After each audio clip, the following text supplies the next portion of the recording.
la valeur d'une parole qu'une autorité qui est établie sur peut les lâcher, en bien comme en mal.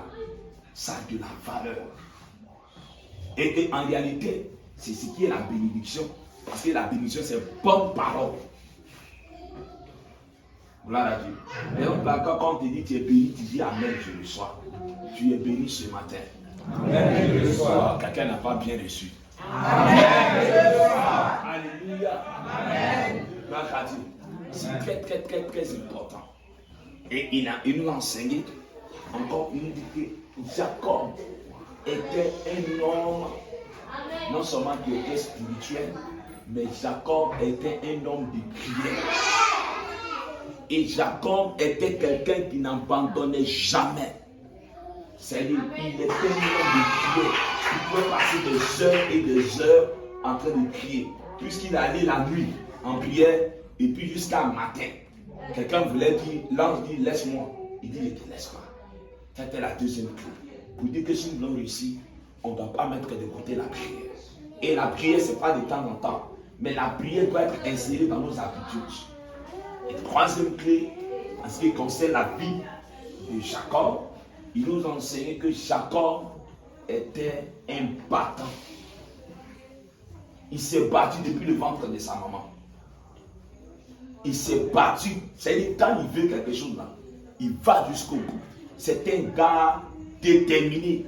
Il voulait femme, ils l'ont trompé. On lui a donné notre femme. Mais il a travaillé encore pour l'avoir. Donc, pour réussir avec Dieu, il faut être quelqu'un de déterminé. Il ne faut jamais baisser les bras. Peut-être que tu étais sur le point de toucher le point focal, c'est-à-dire arriver à la finalité et toucher le jackpot, et puis tu abandonnes. Un enfant de Dieu est quelqu'un de déterminé jusqu'au bout. Et la dernière clé que nous enseignons, c'est il faut avoir une stratégie. La stratégie, c'est un plan d'action. Je vais aller, par exemple, il a pris l'exemple de Migissa et d'Atutu. Je vais aller à Tutu. Je sais que ma pirogue ne me permet pas de passer au milieu de la lagune. Donc, ma pirogue quand même me permet de côtoyer les bords. Même si c'est loin, je côtoie les bords pourvu que j'arrive. Donc, pour pouvoir arriver à réaliser quelque chose dans la vie, il faut avoir un plan d'action. Ça veut dire qu'une stratégie qui te permet de pouvoir faire asseoir ce que tu désires faire. Sans plan d'action, sans stratégie, tu n'y arriveras jamais. Donc Dieu n'est pas contre la stratégie. En fait, Dieu est pour la stratégie. Amen, amen. Amen. Voilà ce que moi j'ai pu retenir. Je crois que c'est ce qu'il nous a enseigné. Amen. Amen. Dans ces 3 jours. Et si tu as été béni, acclame encore.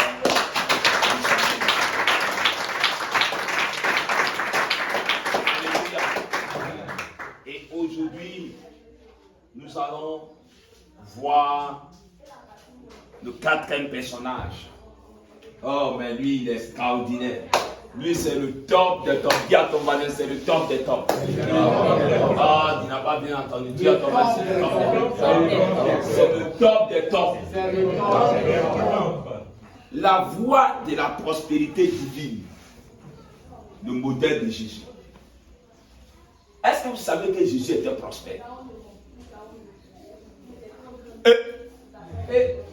Jésus était prospère.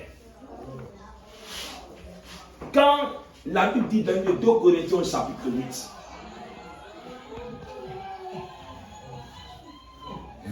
que des riches, dans nos enfants,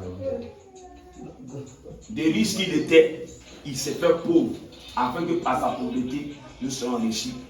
J'ai prié hier, et puis le Seigneur, en fait, m'a expliqué.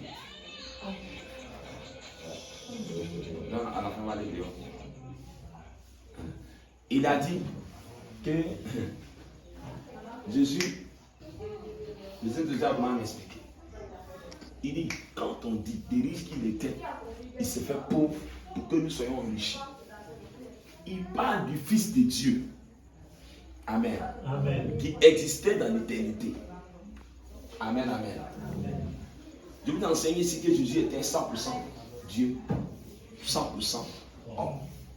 Donc toute cette gloire qu'il avait, il a délaissé pour que nous puissions être bénis par lui. Mais cependant, Jésus-Christ homme sur la terre n'était pas un gars galéré. C'est vrai, il est né dans une famille pauvre. Mais quand il a commencé à travailler dans la voie que Dieu lui a destinée, il n'était pas pauvre. Qu'est-ce qu'on appelle un pauvre? C'est quoi?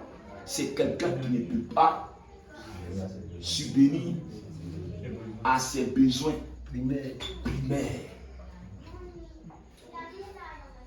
Quand un riche, un gars prospère, c'est quelqu'un qui en a non seulement pour lui et qui peut aider les autres. Amen. Il en a suffisamment pour lui-même ses propres besoins et qui use de largesse envers les autres. C'est lui un gars prospère. Ou bien. Donc, je reprends. On dit que quelqu'un est prospère quand il arrive à subvenir à ses besoins personnels et à faire des largesses. C'est-à-dire quoi? À pouvoir donner aux autres, à aider les autres aussi à parvenir à soulager les autres dans une certaine mesure. Ce genre de personnes, on les appelle les gens prospères. Amen. Quelqu'un qui est riche. Tu n'as pas eu un pauvre? Donner aux pauvres. Hein? Donner aux orphelins. Est-ce qu'il en a? Est-ce qu'un pauvre peut faire ça? Donc quand l'Esprit m'a révélé ça, j'ai dit waouh!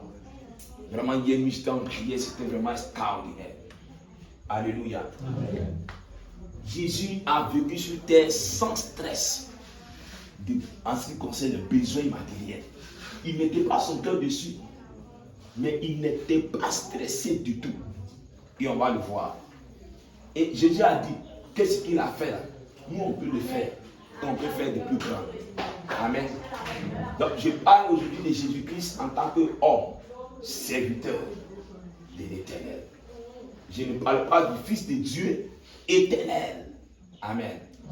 Quand même qu'on ne peut pas séparer les deux. Amen. C'est une personne. Il ne dit pas que c'est Dieu. Le vieux a dit que c'est Dieu. Non, non, non. C'est une personne. Gloire à Dieu. Quand ton ancienne nature, toi, c'est toi, mais c'est pas toi. Amen. Mais tu as décidé de ne plus vivre selon ton ancienne vie. Amen. C'est une décision que tu as prise. Sinon, si tu veux retourner là, il y a encore la voie où tu as retourné. Alléluia. C'est la même chose en ce qui concerne le Seigneur Jésus. Donc je parle de la voie de la prospérité divine. Tu vas me prendre Matthieu chapitre 17. Tu vas me prendre Matthieu chapitre 17, verset 24 à 27. À part quoi, tu vas me prendre Marc chapitre 11, verset 1 à 7. Et puis, après, on va prendre Marc chapitre 14, verset 12 à 16.